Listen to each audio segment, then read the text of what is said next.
सुनो सुनो सुनो सुनो सुनो गांव वालों सुनो। जनाब स्पीकर, दुपट्टा पहन लें। सारी दुनिया जानती है जी, पटका कहते हैं या जो भी कहते हैं, पटका कहते हैं या जो भी कहते हैं।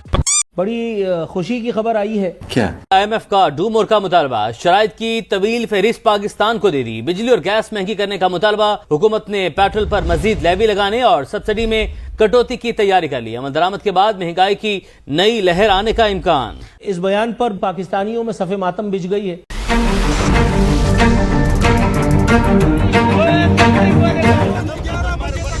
गंभीर आर्थिक संकट से जूझ रहे पाकिस्तान में इन दिनों आम जनता पर महंगाई की ऐसी मार पड़ रही है कि उसका जीना मुश्किल हो गया है। अब पाकिस्तानी जनता को पेट्रोल और गैस की कीमतों में ऐतिहासिक बढ़ोतरी से एक और बड़ा झटका लगा है कि अगर इस बार IMF ने पाकिस्तान को कर्जा ना दिया तो जोहरी जंगी सामान हमने रोटियां सेकने के लिए नहीं रखा। जोहरी जंगी सामान की नीलामी यकीनी है। क्या बात कर रहे हैं? नफ्सा नफ्सी में झूठ, फ्रेब, फ्रॉड और बेहयाई की दलदल में गिरे हुए हैं। तो क्या करें फिर? वज़ीर-ए-आज़म शहबाज शरीफ साहब ने कहा है कि जी अगर हम अब कहीं कशकोल ना भी लेकर जाएं, तब भी दूसरे ये कहते हैं कि कशकोल इनके बगल में। जरा सुन लें कि क्या कहा है वज़ीर-ए-आज़म साहब ने, फिर मैं बात करूं। मुझे और कोई काम नहीं, मास इस तरह कशकोल लेके मांग नहीं है, लेकिन मजबूरी है, मजबूरी है, मजबूरी पूरी पूरी। अब तो कशकोल ना भी लेके जाएं तो अगले कहते हैं कि कशकोल इनके बगल में है। पाकिस्तानी शहरी पहले ही महंगाई की चक्की में पिस रहे हैं और अब पेट्रोलियम लेवी भी जो है उसकी मद में मजीद भारी बोझ डालने की तैयारी की गई है। IMF की ताज़ा रिपोर्ट के मुताबिक स्ट्रक्चरल रिफॉर्म्स का दावा करने वाली हुकूमत बिजली के गर्दिशी कर्ज को खत्म करने के लिए पॉलिसी रिफॉर्म्स की बजाय बैंकों से कर्ज लेकर बोझ अवाम पर डाल चुकी है, जबकि गैस के गर्दिशी कर्ज को बढ़ने से रोकने के लिए हुकूमत ने पेट्रोलियम लेवी में इजाफा करने की ठान ली है। तो हाई स्पीड डीजल यानी HSD की कीमत में 17.2 रुपए प्रति लीटर, मिट्टी के तेल की कीमत में 12.9 रुपए प्रति लीटर और लाइट डीजल ऑयल यानी LDO में 9.68 रुपए प्रति लीटर की बढ़ोतरी हुई है। HSD की नई कीमत 280 रुपए प्रति लीटर होगी।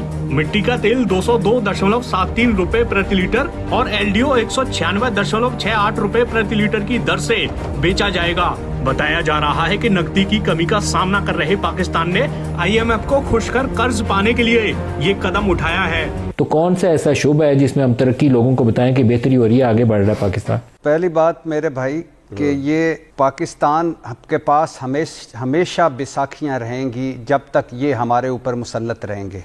ये पाकिस्तान हमेशा लूला लंगड़ा रहेगा जब तक ये हम पे मुसल्लत रहेंगे। हम स्टेबिलिटी अचीव करनी, भाई स्टेबिलिटी तो 2 साल से अचीव कर ली।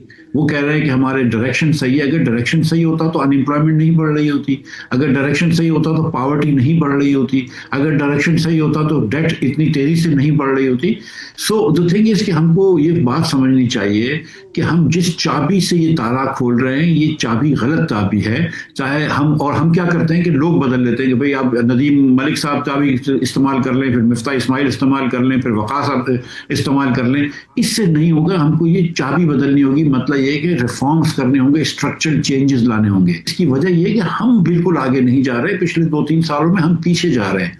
तो जब तक हम एक फंडामेंटल चेंज नहीं लेकर आएंगे हमारी हुकूमरानी के अंदर, हमारे स्ट्रक्चर ऑफ गवर्नेंस में, हम शख्सियात बदलते रहे, पार्टियां बदलती रहे, इलेक्शंस करवाते रहे, लेकिन हम आगे नहीं जा सकेंगे। सर क्या करें? कोई इस्लाह का रास्ता भी तो होना चाहिए ना। इकोनॉमिक रिफॉर्म्स हम नहीं कर पाए।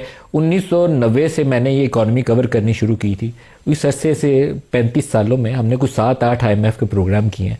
वो जब तक हमें किस्त चाहिए होती है ना, मर रहे होते हैं हम उसके वो 100-200 मिलियन डॉलर की खातिर, तब तक तो हम वो सारा कुछ, वो कहता है पेट्रोल बढ़ा दो, हम कहते हैं बढ़ा देते हैं, हमने रिफॉर्म कर दी। रिफॉर्म नाम की हम कोई चीज़ नहीं करते, स्टेबलाइजेशन मेजर्स करते हैं जो IMF डिक्टेट करता है। तो हमारी राह कभी दुरुस्त थी नहीं, ना है आज भी। आज पाकिस्तान के अंदर इस पूरे खित्ते में और हम पाला ममालिक में हम सबसे महंगी बिजली बेचते हैं, सबसे महंगी गैस बेचते हैं और सबसे ज़्यादा टैक्स रेट्स हैं। अब आप फिर उसके बाद सोचते हैं यार इन्वेस्टमेंट क्यों नहीं आ रही? इन्वेस्टमेंट इसलिए नहीं आ रही कि आपने वो कंडीशंस ही नहीं दी हैं। हर मुल्क जो है वो आपसे ज़्यादा अच्छी कंडीशंस दे सकता है, तो आप कैसे कम्पीट कर सकते हैं? पाकिस्तानी अपना इन्वेस्ट नहीं कर रहे। पहले 5 महीने में आपने देखा है कि हमारी इम्पोर्ट्स कम हो गई हैं, एक्चुअली गुड्स इम्पोर्ट्स, और एक्सपोर्ट्स बढ़ रही हैं। तो पहले हम वो बूम बस्ट साइकिल में जा रहे थे, अब तो शायद बस टू बस चले जाएंगे। क्या करना होगा? यार अखराजात कम करें। आप 13 बिलियन डॉलर्स पीएसडीपी और एडीपीज में खर्च करते हैं। ये सूबे के और जो वफाक के, जिसको हम डेवलपमेंट प्रोजेक्ट कहते हैं, जिससे डेवलपमेंट का कोई ताल्लुक नहीं होता, वो हम खर्च करते हैं। 43 अरब रुपया अभी आपने दे दिया, एक खतीर रकम आपने दे दी एमएनए हजरात को, हुकूमत की पार्टियों के हर एमएनए को 25-25 करोड़ रुपए दिए।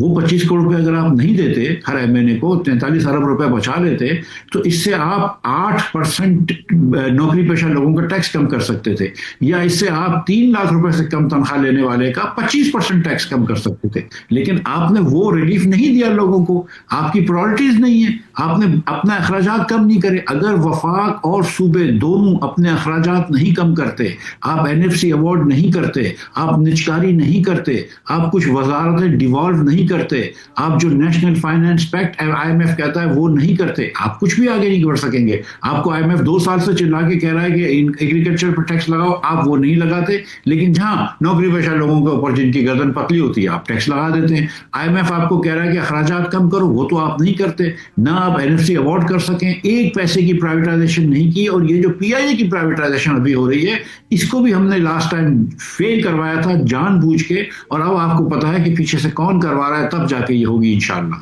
हर फाइनेंस मिनिस्टर, हर बंदा 2 बातें कहता है, हर हुकूमत 2 बातें कहती है। आईएमएफ ने मुझे कहा, और दूसरा अभी देखें सब ठीक हो गया, स्टेबलाइजेशन आ गई है। मुझे बताइए कितनी दफा आप मीडिया वाले ये बातें सुनेंगे? क्या आप लगा के क्यों नहीं उनको बताते कि भाई आप हर बार एक ही बात कहते हैं और कुछ होता नहीं है? तो ये वजह क्या है? इन्वेस्टमेंट अगर आप देखिए आपकी गिरी हुई है, आपकी ग्रोथ गिरी हुई है, आपके अनएम्प्लॉयमेंट गिरी हुई है। पर मसला ये है कि आपके मीडिया के लोग जो हैं, आप लोग कभी रिसर्च करके बात ही नहीं करते। आप लोग सिर्फ 5 मिनट प्रोग्राम इकोनॉमिक्स करते, उसके बाद भूल जाते, उसके बाद डॉक्टर साहब हमारा तो काम ये है ना कि सवाल करना। मीडिया सवाल करता है, मीडिया आवाज उठाता है, मीडिया अब लोगों के दिमाग में जाकर तो नहीं डाल सकता ना कि ये चीज कैसे करनी है, हुक्मरानों को जाकर तो नहीं हम बता सकते। बहुत शुक्रिया। डॉक्टर नदीमुल हक हमारे साथ मौजूद थे। अभी इस्लामाबाद चैम्बर ऑफ कॉमर्स के मैं सुन रहा था उनकी तकरीर, वो कह रहे हैं पिछले 1-2 महीनों में 100 फैक्ट्रियां बंद हो गई हैं। रियल स्टेट का क्या हाल है? बर्बाद हुई पड़ी है। ज़राअत का क्या हाल है? बर्बाद हुई पड़ी है। इंडस्ट्री का क्या हाल है? बर्बाद हुई पड़ी है। और ये जो हमें आप बताते रहते हैं कि जी वो इकनॉमिक्स इशारिये तो करंट अकाउंट डेफिसिट तो और वो सिंपैथिकली, फिजिकली, एक्चुअली, मेंटली और हैविली, ये जो इस तरह की चीज़ें हैं, इनका एंड रिज़ल्ट क्या है? एंड रिज़ल्ट ये है मेरे भाई कि आपके वज़ीर एहसन इकबाल साहब 2 दिन पहले फरमा रहे थे कि हम जिस मकाम पर आज खड़े हैं पिछले 40 साल से ढिठाई के साथ इसी मकाम पर हैं। तो भाईजान इसमें 35 साल आप लोगों के हैं। आज से 2 साल पहले मुल्क बैंकरप्ट था, लूला लंगड़ा था, लहू लहान था, दिवालिया था। ये सुना कहानियां हर मर्तबा सुनते हैं हम। क्यों हर मर्तबा हम दिवालिया से हट के फिर दिवालिया पर पहुंच जाते हैं? क्यों हर मर्तबा हम लहू लुहान से होकर फिर वापस आईसीयू निकल कर फिर आईसीयू पहुंच जाते हो? भाई क्या कुछ तब्दील हुआ है? कर्जे कम हो गए हैं। इस सरमायाकारी तारीख की सबसे निचली सतह पर है। कोई आप भाई फितरा फसाद नहीं बरपा रहा, जेल में बंद है फितरा फसाद वाले लोग, ये बहुत बड़ी बात है। भट्टी साहब आपको समझ ही नहीं आ रहा, इकोनॉमी के लिए डिजास्टर है फितरा। बाकियों को भी भाईजान नहीं भाई, मैं कह रहा हूं बाकियों को भी बंद करें, कोई इशू नहीं, उनको बाकी सारों को भी बंद करें, लेकिन इस जो ये 25 करोड़ है इनका तो कुछ सिलसिला करें भाई। आपकी हर चीज नीचे जा रही है और आप हमें इशारिये और वो समझा रहे हैं। कोई एक चीज बताएं कि आपने कर्जे आपका पॉइंट आ गया जी।